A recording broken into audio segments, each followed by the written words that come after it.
termine avec le câble et là, place à la géopolitique encore. Oui, alors contrairement à la semaine dernière, il n'y aura pas de chiffres économiques importants au Royaume-Uni cette semaine. Donc, mais si on regarde les chiffres qui sont sortis la semaine dernière, l'inflation a accéléré à plus 3%. Les ventes de détail ont rebondi fortement après un mois de décembre faible.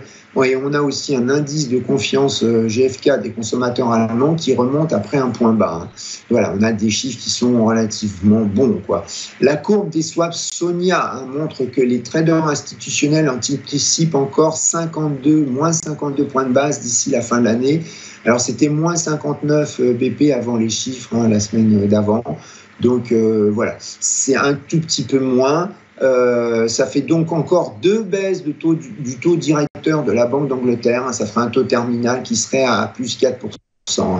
Alors, cette semaine, on aura aussi les discours de 2 membres votants de la Banque d'Angleterre. Alors, ils nous apporteront peut-être plus d'informations donc, sur les discussions internes à propos d'une approche qui pourrait être de plus en plus prudente concernant des baisses de taux à venir, par la vieille dame. Alors, aujourd'hui, on a le Premier ministre britannique Keir Starmer qui va rejoindre le président Macron à Washington pour négocier sur l'Ukraine avec Trump, et on peut penser qu'il va certainement en profiter pour chercher à obtenir des assurances sur les droits de douane qu'il pourrait subir. Mais j'ai quand même des doutes, parce qu'il ne faut pas oublier que M. Starmer est un travailliste et que Donald Trump n'est pas vraiment du même bord politique que Trump. Il ne faut pas l'oublier, ça.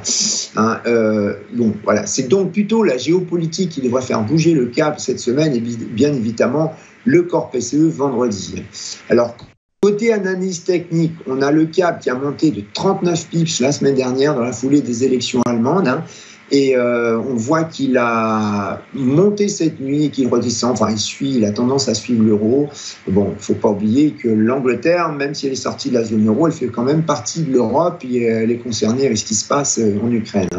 Alors, comme support, on a 1,2553,63. C'est la moyenne mobile 100 jours et le plus bas de la semaine dernière.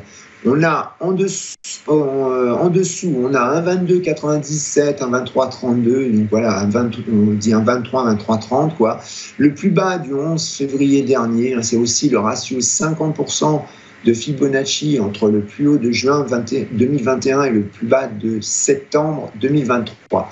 Côté résistance, on a 1,2678, c'est le plus haut de la semaine dernière, et au-dessus, on a 1,2757, donc qui est le ratio 61,8% de Fibonacci, toujours entre le plus haut de juin 2021 et le plus bas de septembre 2023.